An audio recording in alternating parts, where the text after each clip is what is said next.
Bima captain ಇವಾಗಿದೆಯಲ್ಲ, ಅವಾಗೂ ಎರಡೆರಡು ಆನೆಗಳು ಇಲ್ಲಿ ಟೆರಿಟರಿಗೋಸ್ಕರ ಹೊಡೆದಾಡಿದ್ದುಂಟು. ಕುಮಾರಶೇಖರ 2 ಕ್ಯಾಪ್ಚರ್ ಆಗೋರು ಅವು ಹೊಡೆದಾಡಿದ್ವು. ಈ ಕಳಬಟ್ಟಿ ಪ್ರಿಯ ಮತ್ತು ವಿಷ್ಣು ಹೊಡೆದಾಡ್ತಿದ್ವು.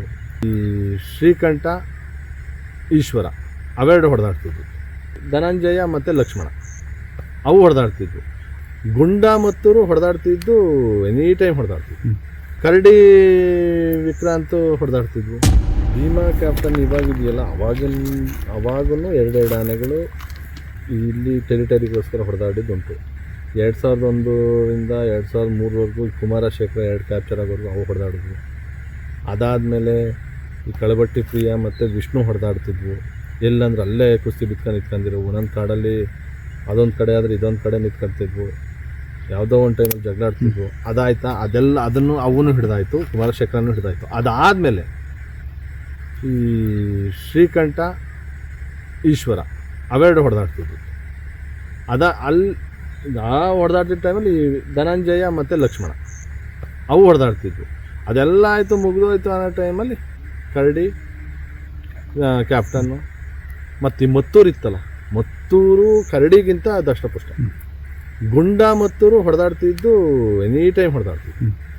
ಗುಂಡ ಮತ್ತೂರಂತೂ 2014-15ರಿಂದ ಸ್ಟಾರ್ಟ್ ಆಗಿದ್ದು ಹೊಡೆದಾಟ. ಅವು ಕಾಫಿ ಗಿಡದಲ್ಲಿ ಎಲ್ಲಿ ನಿಂತಿದ್ರು ಹೊಡೆದಾಡ್ತಿದ್ವು. ಕರಡಿ ವಿಕ್ರಾಂತು ಹೊಡೆದಾಡ್ತಿದ್ವು. ತಣ್ಣೀರು ಇವು ಸಿಂಗಲ್ ಆಯಿತು, ಅದು ಭಯ ಬೀಳ್ತಿತ್ತು ಸ್ವಲ್ಪ, ಅದು ಸಿಂಗಲ್ ಆಗ್ತಿತ್ತು. ಈ ರೀತಿ ಎರಡೆರಡು ಆನೆಗಳು ಅಲ್ಲಿಂದ ಇಲ್ಲಿವರೆಗೂ ತುಂಬ ಆನೆಗಳು ಹೊಡೆದಾಟ ಆಗಿದ್ದಾವೆ. ಇದೇನು ಫಸ್ಟ್ ಅಲ್ಲ. ಇವಾಗೆಲ್ಲ ಫೇಸ್ಬುಕ್ಕು, ಸೋಷಿಯಲ್ ಮೀಡಿಯಾ ಫಾಸ್ಟ್ ಇರೋದ್ರಿಂದ ಅದು ಹೈಲೈಟ್ ಆಗ್ತಿದೆ ಹೊರತು ಅವತ್ತೆಲ್ಲ ಹೊಡೆದಾಡ್ತಿದ್ದು ವೀಡಿಯೋಸು ನನ್ನ ಹತ್ರ ಇವತ್ತು ಇದೆ. ನಾವು ಲ್ಯಾಪ್ಟಾಪಿಗೆ ಹಾಕೊಂಡು ಹಾಗೆ ಇಟ್ಕೊಂಡಿದ್ವಿ, ಫೋಟೋಸು ತಗೊಂಡಿದ್ದೀನಿ. ಯಾವಾಗ 2011-12ರಲ್ಲಿ ನಮಗೆ ಫೋನು ಬಂತು, ಆವಾಗಿಂದ ಇವತ್ತವರೆಗೂ ಏನೇನು ಯಾವೆರಡು ಆನೆ ಟೀಮ್ಗಳು ಹೊಡೆದಾಡ್ತಿದ್ದು ಫೋಟೋಸ್ ಆಗಲಿ ವೀಡಿಯೋಸ್ ಆಗಲಿ ಹಂಗೆ ಇಟ್ಟಿದ್ದೀನಿ. ಈಗ ನೆಕ್ಸ್ಟು ಈಗ ಕ್ಯಾಪ್ಟನ್ನು ಮತ್ತು ಭೀಮಾ ಸ್ವಲ್ಪ ಇನ್ನು ಸೊರಗುತ್ತೆ. ಕ್ಯಾಪ್ಟನ್ಗಳಿಗೂ ಕ್ಯಾಪ್ಟನಿಗೂ ಗಾಯ ಆಗಿರೋದ್ರಿಂದ ಅದು ಸ್ವಲ್ಪ ದಿನ ಇನ್ನು ಸೊರಗುತ್ತೆ. ವಯಸ್ಸು ಆಗಿದೆ. ಅದು ಜಾಗ ಖಾಲಿ ಮಾಡಿ ಅದು ಕಾಣಿಸ್ತಾನೆ ಯಾವುದೋ ಕಾಡಲ್ಲಿ ಮೇವು ಎಷ್ಟು ಬೇಕು ಅಷ್ಟು ತಿನ್ಕೊಂಡು ಇರುತ್ತೆ. ಭೀಮಾ ಈ ನೋವಲ್ಲಿ ಸ್ವಲ್ಪ ಸೊರಗೋಗುತ್ತೆ. ಅದ್ರ ಮಧ್ಯದಲ್ಲಿ ಬೇರೆ ಆನೆಗಳು ಬರೋ ಚಾನ್ಸಸ್ ಅಂತೂ ಇದೆ. ಮುಂದೆ ಇವೆರಡನ್ನೂ ಕಂಟ್ರೋಲ್ ಮಾಡೋ ಅಂಥ ಶಕ್ತಿ ಇರೋದು ಎಸ್ಲೂರು ಭಾಗದಲ್ಲಿ ಅರ್ಜುನ್ ಜೊತೆ ಫೈಟ್ ಆಡಿತ್ತಲ್ಲ, ಆನೆ ಬರೋ ಚಾನ್ಸಸ್ ಇದೆ.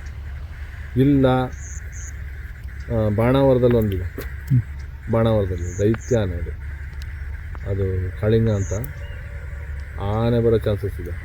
ಇಲ್ಲ ಅಂದರೆ ಮರಕಳ್ಳಿ ಹತ್ರ ಇವತ್ತು ನಾನು ಬೆಳಗ್ಗೆ ನಮ್ಮ ಸ್ನೇಹಿತರು ಕಳಿಸಿದ್ರು, ಅದು ಕ್ಯಾಪ್ಟನ್ ಥರನೇ ಹೊರುತ್ತೆ. ಮೂಡಿಗೆರೆ ಬರೀ ಥರ ಕ್ವಾರೆ ಇದೆ, ಅದು ಬರೋ ಚಾನ್ಸಸ್ ಇದೆ. ಇನ್ ಕೇಸ್ ಯಾವುದು ಬರಲಿಲ್ಲ ಅಂದರೆ ಮೂಡಿಗೆರೆ ಬರೋ ಚಾನ್ಸಸ್ಸು ಇದೆ.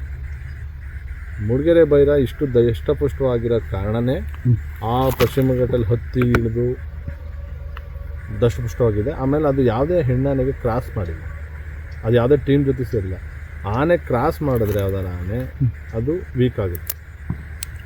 ಅದಕ್ಕೆ ನಮ್ಮ ಸಾಕಾನೆಗಳನ್ನಾಗಲಿ ಅಭಿಮನ್ಯು ಅರ್ಜುನಾಗಲಿ ಯಾವುದೇ ಆನೆ ಜೊತೆ ಕ್ರಾಸ್ ಮಾಡಿಸ್ತಿಲ್ಲ. ಆನೆನ ಕ್ರಾಸ್ ಮಾಡೋಕ್ಕೆ ಬಿಟ್ಟರೆ ಆನೆ ಶಕ್ತಿನೇ ಕುಗ್ಗೋಗುತ್ತೆ. ಹಾಗಾಗಿ ಇಲ್ಲಿಗೆ ಇನ್ನು ಬಿಕ್ಕೋಡಿಗೆ ಬರ್ಬೋದು, ಬಿಕ್ಕೋಡಿಗೆ ಬಂದರೂ ಇಲ್ಲಿಗೆ ಬರೋ ಚಾನ್ಸಸ್ ಇರುತ್ತೆ.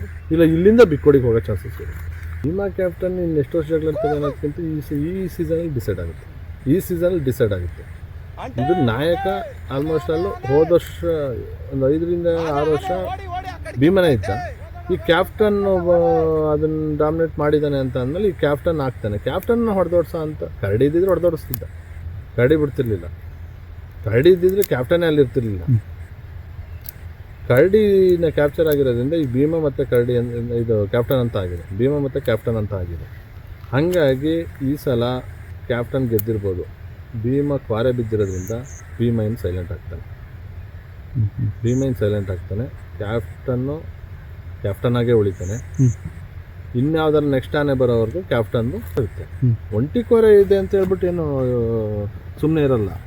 ಅದೇ ಒಂಟಿ ಕೋರೆ ಇದು ಹುಟ್ಟಿನಿಂದಲೋ ಅಥವಾ 10 ವರ್ಷದ ಹಿಂದೆನೋ ಒಂಟಿ ಕೋರೆ ಆಗಿದ್ರು ಓಕೆ. ಈಗ ಬಿದ್ದಿರೋದ್ರಿಂದ ಒಂದು 2 ದಿನ 3 ದಿನದ ಹಿಂದೆ ಬಿದ್ದಿರೋದ್ರಿಂದ ಆ ನೋವು ಇರುತ್ತೆ. ಆ ನೋವಿದ್ದ ಟೈಮಲ್ಲಿ ಫೈಟ್ ಆಡಲ್ಲ.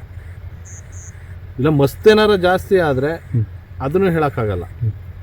ಏನು ಬೇಕಾದ್ರೆ ಆಗ್ಬೋದು. ಹಂಗಂತ ಒಂದು ಕೊರೆ ಹಿಡ್ಕೊಂಡು ಫೈಟ್ ಆಡೋಲ್ಲ ಅಂತಲ್ಲ, ಒಂದು ಕೊರೆ ಇದ್ರೆ ಇನ್ನೂ ಫೈಟ್ ಆಡೋಕ್ಕಿದೆ. ಯಾಕೆ ಅಂದರೆ ಸೂಜಿಲಿ ಚುತ್ತಂಗೆ ಚುಚ್ಬೋದು. ಒಂದೇ ಕೊರೆ ಇರೋದ್ರಿಂದ 100% ಏಟ್ ಬೀಳುತ್ತೆ ಕ್ಯಾಪ್ಟನ್ಗೆ. ನನ್ನ ಪ್ರಕಾರ ಯಾವುದೇ ಕಾರಣಕ್ಕೂ ಫೈಟ್ ಆಗೋಕ್ಕೆ ಚಾನ್ಸ್ ಇಲ್ಲ ಇನ್ನು. ಇಲ್ಲ, ಇದು ಮತ್ತೆ ಭೀಮ ಬಂದಿರೋದ್ರಿಂದ ಅದ್ರ ಓಡಿಸ್ಬೋದು. ಇಲ್ಲ ಅಂತಂದರೆ ಕ್ಯಾಪ್ಟನ್ಗೆ ಭೀಮನೇ ಹೆದರು ಬರ್ಬೋದು. ಈಗ ಡಿಸೈಡ್ ಆಗುತ್ತೆ ಈ ವೀಕಲ್ಲಿ, ಇನ್ನು 2-3 ದಿನದಲ್ಲಿ ಡಿಸೈಡ್ ಆಗುತ್ತೆ. ಇವಾಗ ಯಾರು ನಿಜವಾದ ನಾಯಕ ಅಂತ ಗೊತ್ತಾಗುತ್ತೆ.